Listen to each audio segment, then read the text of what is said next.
Now, do you have ADHD? Do you think you might have ADHD? Let us know. The number of people being diagnosed with it has significantly risen. It's around 3.5 million in the UK today, and that includes an increase in adults with the condition. Celebrities like Heston Blumenthal, Sue Perkins and Johnny Vegas all having spoken out about their experiences. But what is it, and what is the reason for the rise in diagnosis? What's it like to live with ADHD or someone with it?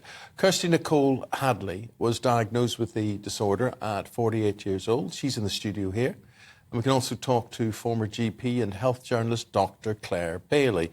And Doc, if we could start with you, could you just sum up to people what is it? What is it? So ADHD is often seen as children bouncing off the wall. The diagnosis was made with mainly looking at boys, and one of the challenges is that these children are actually understimulated rather than overstimulated. So they seek things that are intense. They are hyperactive, inclined to be hyperactive, but not everybody is. They're impulsive, they can be disorganized, they lose things, but it can have there's obviously a spectrum, but it can have quite a sort of significant impact on people's lives. Thank you very much for explaining all of that. Let's talk to Kirsti, who, as we said in the introduction, got diagnosed at the age of 48. First of all, you don't look like you could have been 48 any time recently. You're a lot younger than that. But, does that resonate with you? Were there sort of symptoms that you kind of recognised in your life? I mean, what made you go and get assessed? Well, first of all, my 11-year-old was diagnosed before me, so I think that's happening quite a lot. Parents are suddenly realising that they have ADHD after their children have been diagnosed. And regards the overdiagnosis of ADHD, I would sort of argue you think it is an overdiagnosis? No, I don't think it is. I think that what we're seeing is actually a correction, because for decades people have gone undiagnosed, particularly women, because, as the doctor said, historically ADHD was seen as a young, white, heterosexual boy's condition. So anybody that fell out of that group, so anyone that wasn't white, anyone that wasn't heterosexual, and anyone that wasn't a boy would have just gone undiagnosed. And I think also ADHD can be genetic or triggered by trauma. So I'm not surprised that in a post-COVID cost of living crisis world that more people are suddenly realising that they're not coping where they were before, and that might be down to ADHD. And I think with the kids particularly, I think that we will find there's a direct correlation between when the new school curriculum was put into effect, which was 2014, I believe, and the sharp increase of child mental health cases that we've seen since then. My child can't go to school full time. They go in 2 or 3 days a week. So, hi, Sonny. Hi, but Sonny. yeah, there are hundreds of thousands of children across the UK currently that can't go to school because they're too traumatised. And most of those kids do have ADHD. Let's go back to Dr. Bailey on this. What about treatment or dealing with it, or advising, parents? Is this medication? Is there certain patterns of behaviour that we've got to adhere to? Tell us how it's dealt with. So initially, one of the problems is that it isn't diagnosed, and it's very commonly missed, particularly in girls. Initially, you would be looking at an assessment with possibly via your GP, being referred. And the first thing to do is to be involving them with a parenting support. Because these children are much more, they're more difficult to raise. They're more challenging. Life is more difficult for them. They tend to get a lot of negative responses from people. At school, they're the ones that the teachers often find kind of really quite annoying. They jump up, they're in your face, and they're impulsive.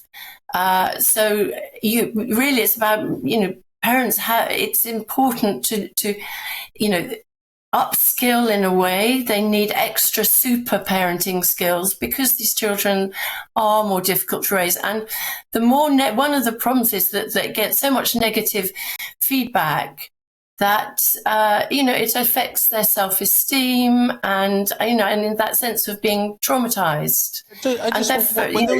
Claire, when those children become adults, and we had a whole list of people there in the public eye who have said, I have ADHD, and probably makes them the people they are. So what happens to it? Do you cope with it? Do you grow out of it? You know, a hyperactive child, do they stay a hyperactive adult? Not necessarily. A proportion of these children do, you know, go on into adulthood, but as it's a sort of slow immaturity. The brain just hasn't quite caught up, and if in adulthood, it can affect people's work. It can affect their ability to function with relationships.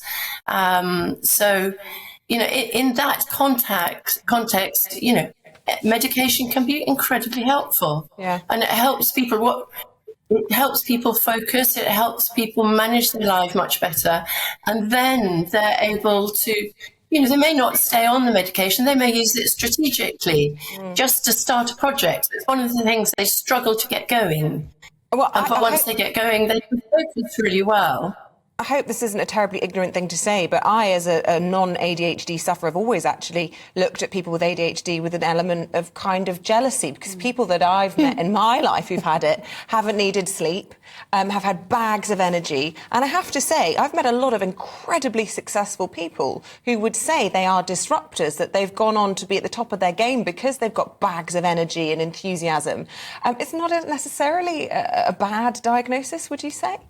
What you've just said is music to my ears, because this is exactly the message that we need to be getting out to the kids.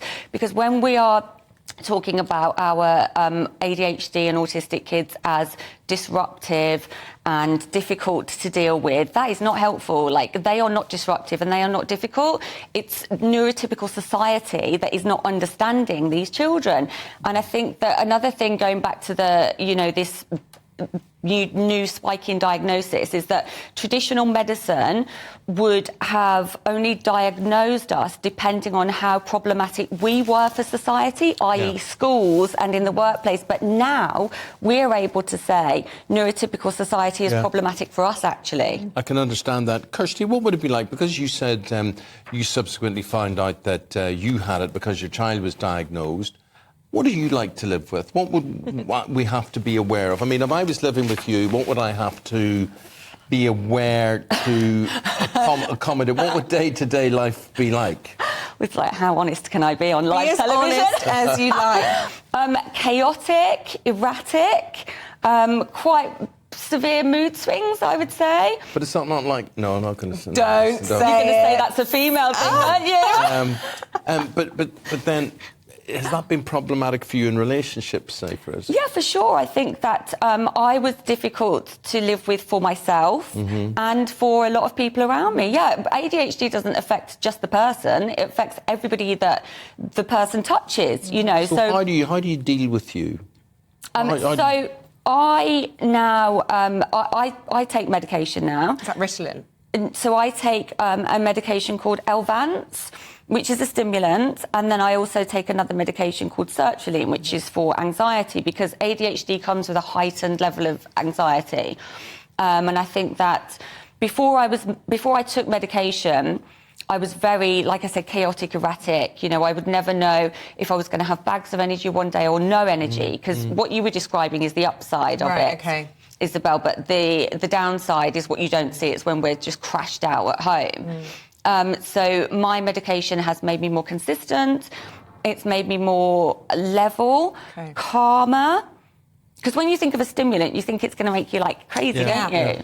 It's the opposite. And do you look, when people like Johnny Vegas or Sue Perkins or Heston Blumenthal say, look, I have this, does that give you hope? Is that more towards an acceptance of what you have? Absolutely, yeah. I think it's brilliant. Again, like more important for the children, for the next generation, so that they can see that there's nothing wrong with them. They are not broken. It's the systems, it's neurotypical society that's broken. They are perfect just as they are, actually. So when people like Johnny Vegas and Sue Perkins and Heston come out, and it is like a coming out, when they're public about their diagnosis, it's a wholly positive thing. We talk about it all the time in our house. My child is like, Mum, cringe, you're talking about ADHD again, because it's so normal for us. Yeah. Well, thank you, Kirsty, for being so honest. I just want to get a final thought from Dr. Claire whilst she's on the line to us, because we've been talking a lot about caffeine, and obviously Kirsty there was talking about stimulants and the impact of those. I don't know if you've seen the story today, which is talking about the huge variation in the amount of caffeine in coffee that's served on the high street. Can I just get your take on what kind of impact that has on people with ADHD or ordinary people to have these kinds of stimulants and their impact on attention spans as well? So, one of the things that the misconceptions is that people with ADHD are overstimulated, and then they imagine that with the once they have caffeine, they're going to be bouncing off the walls. And actually, it's quite the opposite way around. That children or people with ADHD seek stimulus because they're actually understimulated. So a coffee or two is actually going to help them focus, just like you would if you've had a late night, exhausted, and you get up in the morning and have a good strong cup of coffee. So it's actually kind of counterintuitive from that point of view. A couple of cups of coffee is not going to do any harm, and it helps them focus.